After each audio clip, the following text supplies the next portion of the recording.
Hello दोस्तों, आज हम लोग सीखने वाले हैं एक्सरसाइज 1.1 का question number 5th, 6th and 7th। इसके पहले के जो क्वेश्चन है फर्स्ट टू फोर्थ, ये हमने पिछले लेक्चर में सॉल्व किया हुआ है, ठीक है ना। तो आते हैं क्वेश्चन नंबर 5th में। क्वेश्चन नंबर 5th क्या लिखा है, check whether 6 power n can end with the digit 0 for any natural number n। कहने का मतलब ये है, आते हैं इसको हम सॉल्व करते हैं। इसका कहने का मतलब ये है कि हमें ये प्रूव करना है कि 6 के पावर में n है जो, तो 6 की पावर में n के स्थान पर हम कुछ भी अगर लिखें, मान लीजिए कि n की पावर 1 या फिर n की पावर n के स्थान पर 1 लिखें, चाहे 2 लिखें, चाहे 3 लिखें, ठीक है ना।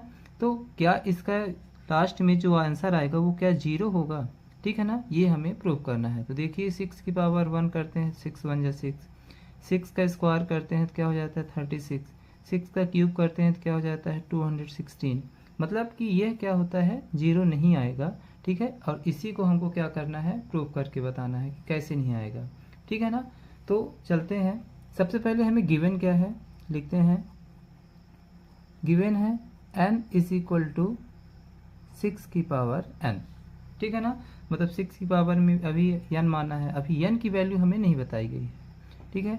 तो हम 6 का सबसे पहले फैक्टर निकालते हैं। तो 6 का फैक्टर क्या होगा, 2 3 जा 6 और 3 1 जा 3, ठीक है ना। मतलब क्या होगा, इसका फैक्टर क्या होगा 2 मल्टीप्लाई बाय 3 की पावर n। हम 6 को 2 मल्टीप्लाई बाय 3 की पावर n तो लिख ही सकते हैं, ठीक है ना। अब देखिए हमारा ये 0 तब आता जब इसका कोई भी फैक्टर क्या होता 5 होता, ठीक है ना। मान लीजिए अगर यहाँ पर क्या आ जाता 5 आ जाता, कोई भी फैक्टर है ना, तो क्या हो जाता 5 मल्टीप्लाई बाय 2 मल्टीप्लाई बाय 3, तो 5 2 जा 10, 10 3 जा 30। देख रहे हैं यहाँ पर क्या आ रहा है 0 आ रहा है। लेकिन अगर किसी कोई भी नंबर हो, अगर उसके फैक्टर में 5 नहीं आ रहा है तो उसमें लास्ट डिजिट में 0 नहीं आएगा, ठीक है ना। इसलिए इसके भी फैक्टर में 5 नहीं आ रहा है, ठीक है ना, तो ये भी क्या आएगा 0 नहीं होगा। तो यहाँ पर हमको लिखना पड़ेगा ओनली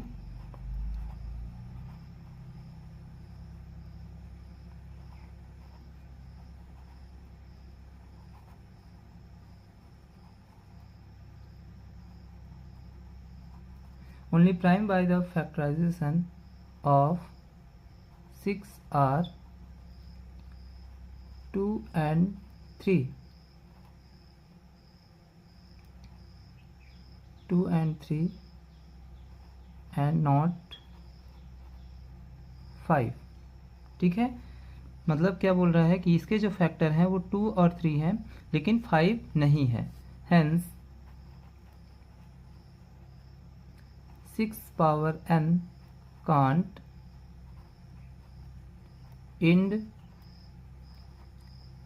with digit 0। मतलब इस 6 के पावर n के लास्ट में क्या होगा 0 नहीं आएगा, ठीक है। फिर से इसको समझ लीजिए, क्या बोलता है कि 6 की पावर n, मतलब n के स्थान पे अगर हम कुछ भी लिखें तो क्या 0 आएगा, ये हमें चेक करके बताना है, ठीक है ना। तो इसका सबसे पहले हम क्या निकालेंगे, फैक्टर निकालेंगे। अगर किसी भी नंबर के, 6 की बात नहीं कर रहे हैं, किसी के भी नंबर के फैक्टर में अगर 5 नहीं आ रहा है तो उसके लास्ट में 0 नहीं आएगा। ये हमारा सॉल्व हो गया है। अब हम आते हैं इसके क्वेश्चन नंबर 6 की ओर। क्वेश्चन नंबर 6 लिखा हुआ है, explain why 7 multiply by 11 multiply by 13 plus 13 and 7 6 5 4 3 2 multiply by 1 plus 5 are composite number, ठीक है ना। कहने का मतलब ये है कि ये जो नंबर हैं ये कंपोजिट नंबर हैं, ये दोनों कंपोजिट नंबर हैं, ये हमें एक्सप्लेन करना है, ठीक है। तो आते हैं इसको हम लोग सॉल्व करते हैं। ये क्वेश्चन हमने लिख रखा है, ठीक है ना। यहाँ पर एक बार फिर से इसको लिखेंगे, गिवन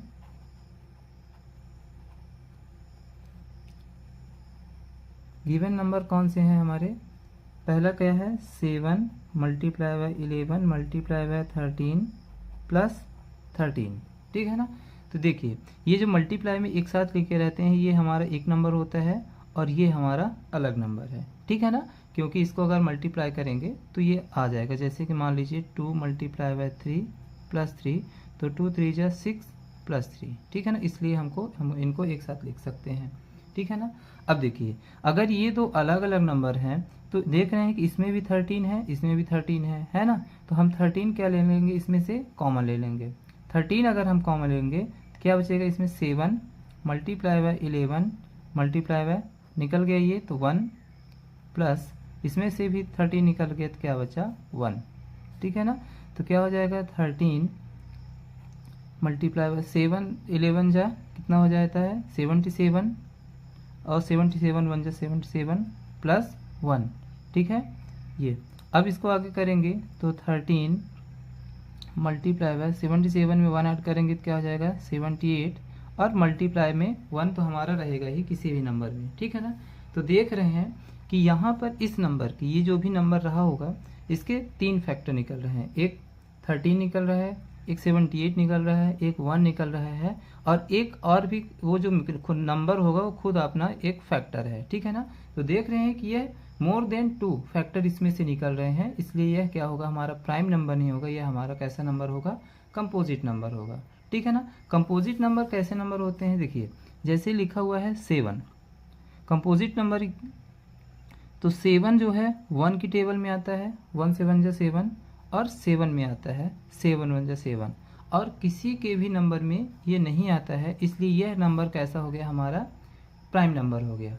लेकिन अगर हम बात करें यहीं पे 12 की, तो 12 जो होता है 1 में आता है 1 12 जो 12, 2 में आता है 2 6 जा 12, 3 में आता है 3 4 जा 12, 4 में आता है 4 3 जा 12, 6 में आता है 6 2 जा 12 एंड 12 में ही आता है 12 1 जा 12। तो देख रहे हैं मोर देन 2 फैक्टर हैं इसके, ठीक है ना।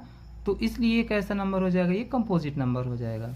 ठीक इसी तरह ये देखिए इसके भी कितने फैक्टर हैं, 13 है, 78 है, 1 है और इसका एक जो मेन नंबर है वो भी हमारा क्या होगा, इसके फैक्टर ही होगा, इसलिए यह कैसा नंबर होगा, कंपोजिट नंबर होगा। तो यहाँ पे लिखेंगे since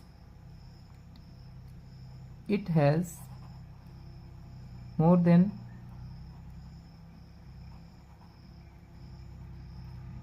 2 factor so it is a composite number।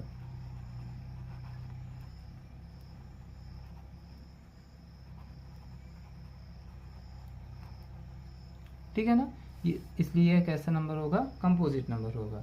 फिर नेक्स्ट हम चलते हैं, इसी का ये लिंक लिखा हुआ है क्या, 7 multiply by 6 multiply by 5 multiply by 4 multiply by 3 multiply by 2 multiply by 1 plus 5।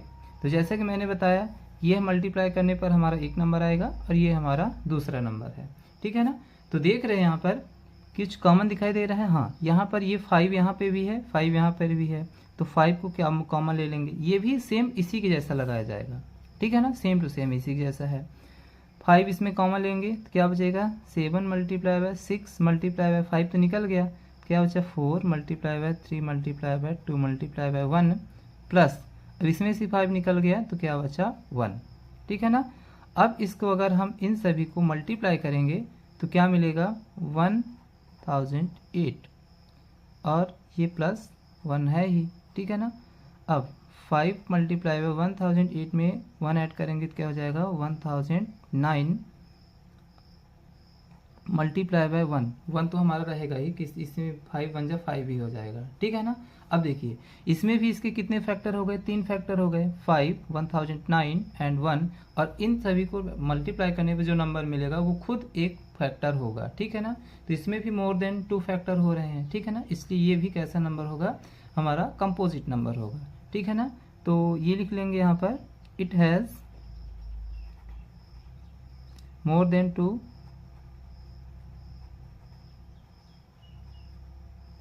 factor so it is a composite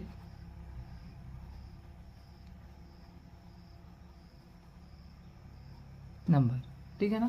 तो देख रहे हैं दोनों ही नंबर कैसे हो गए, हमारे कंपोजिट नंबर हो गए, ठीक है ना। अब हम आते हैं इसके लास्ट क्वेश्चन में, ठीक। लास्ट क्वेश्चन क्या बोलता है कि there is a circular path around sports field. Sonia take 18 minutes to drive one round of a field. The Ravi take 12 minutes for the same. Suppose they both start at the same point and at the same time and go in the same direction after how many minutes will they meet again at the starting point. ठीक है ना। इसमें हम देखते हैं, देखिए क्या question बोल रहा है कि एक हमारा ग्राउंड है, इसको सिंपल समझ लीजिए, ये मान लीजिए ये हमारा क्या है, ग्राउंड है। अब यहाँ पर कौन कौन खड़े हैं, सोनिया और रवि यहाँ पर हैं। ठीक है ना। अब देखिए सोनिया जो है स्टार्ट करती है, यहाँ से चलना स्टार्ट करती है या फिर रनिंग स्टार्ट करती है, तो एक राउंड कंप्लीट करने में, मतलब कि यहाँ से ये पूरा एक राउंड इसको कंप्लीट करने में कितने मिनट का टाइम लगता है, 18 मिनट का। ठीक है ना। और फिर रवि अगर स्टार्ट करता है तो इसको एक राउंड कंप्लीट करने में, यहाँ से यहाँ तक पहुँचने में कितना टाइम लगता है, 12 मिनट का टाइम लगता है। ठीक है ना। तो बोलता क्वेश्चन ये बोलता है कि ये बताइए कि अगर दोनों सेम पॉइंट से और सेम टाइम पर, सेम पॉइंट हो और सेम टाइम हो, अगर वो वहाँ से चलते हैं तो उनको फिर से मिलने पर, मतलब वो कितने मिनट के बाद फिर से मिलेंगे। ठीक है ना। क्यों? क्योंकि ये अलग अलग हो जाएंगे, क्योंकि सोनिया जो है धीरे धीरे चल रही है और रवि जो है तेज चल रहा है। ठीक है ना। तो बोलता है कि ये किस पॉइंट पर फिर से मिलेंगे। ठीक है ना। तो देखते हैं कि अगर सोनिया एक राउंड कंप्लीट करने में 18 मिनट ले रही है, दूसरे राउंड को कंप्लीट करने में फिर से मतलब कि 18 मिनट, तो मतलब 18 36 मिनट का टाइम ले लिया उसने। ठीक है ना। फिर अगर वहीं रवि की बात करें तो रवि जो है पहले राउंड में 12 मिनट, दूसरे राउंड में कितना लिया, 12 मिनट, तीसरे राउंड में 12 मिनट, तो इसको ऐड करेंगे तो भी कितना आ जाएगा, 36 मिनट। तो हम यहाँ पे देखते हैं कि 36 मिनट के बाद ये दोनों क्या करेंगे, एक दूसरे से फिर से मीट करेंगे, मतलब फिर से मिलेंगे। ठीक है ना। अब हम आते हैं इसको सॉल्व करते हैं। तो यहाँ पर लिखा हुआ है time taken by Sonia 18 minute, मतलब सोनिया जो है कितना टाइम लेती है, 18 मिनट, और रवि कितना टाइम लेता है, 12 मिनट एक राउंड कंप्लीट करने में। ठीक है ना। तो देखिए इसको सॉल्व करने के लिए इस तरीके के क्वेश्चन अगर आपको कहीं पर मिल जाते हैं तो इसको सॉल्व करने के लिए सिंपल सा क्या करना पड़ता है, हमको एलसीएम निकालना पड़ता है। ठीक है ना। एलसीएम निकाल दीजिए, जो भी आएगा वही आपका क्या हो जाएगा, आंसर हो जाएगा। एलसीएम और एलसीएम किस तरीके से निकाला जाता है ये हमने वीडियो बना चुका है, उसको आप लोग देख सकते हैं। ठीक है ना। तो सबसे पहले एलसीएम निकालते हैं, एलसीएम ऑफ 12 एंड 18। ठीक है ना। तो 12 का एलसीएम अगर निकालेंगे, ठीक है ना, तो देखिए 12 के फैक्टर क्या क्या होंगे, 12 के फैक्टर होंगे 2 6 या 12, 2 3 जा 6, 3 1 जा 3, मतलब क्या हो गए, 2 multiply by 2 multiply by 3 multiply by 1। फिर 18 के हम फैक्टर निकालेंगे, तो 18 के कौन कौन से फैक्टर होंगे, 2 9 जा 18, 3 3 जा 9 और 3 1 जा 3, मतलब कि 2 multiply by 3 multiply by 3 multiply by 1। ठीक है ना। तो देखिए इसमें जो कॉमन है ये कॉमन है, तो हम इसको एक बार लिखेंगे, ये कॉमन है इसको भी हम एक बार लिखेंगे। ठीक है ना। 1 का तो मल्टीप्लाई करने पर वही मिलता है। अब जो नंबर हमारे बच गए हैं कॉमन नहीं है उनको हम अलग अलग लिखेंगे। ठीक है ना। तो 2 3 जा 6, 6 2 जा 12 और 12 2 जा कितना हो जाएगा, 36, मतलब एलसीएम कितना आ गया है, 36। ठीक है ना। तो देखिए ये हमने इसको हमने शुरू में बताया भी तो 36 ही आ गया था। ठीक है ना। और एलसीएम भी कितना आ गया है, 36। ठीक है ना। तो हम ये जान गए हैं कि सोनिया और रवि फिर से 36 मिनट के बाद मिलेंगे। ठीक है ना। तो यहाँ पे लिखेंगे हेंस रवि एंड सोनिया, ये हमें लिखना होता है, Ravi and Sonia will meet together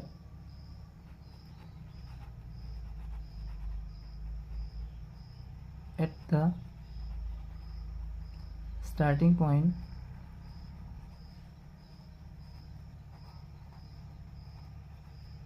after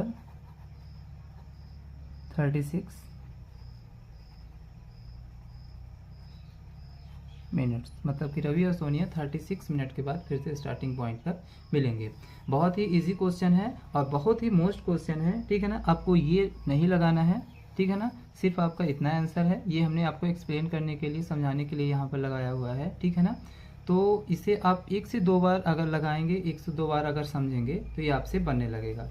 और अगर आपको कहीं पे डाउट आता है तो आप कमेंट सेक्शन में हमसे पूछ सकते हैं।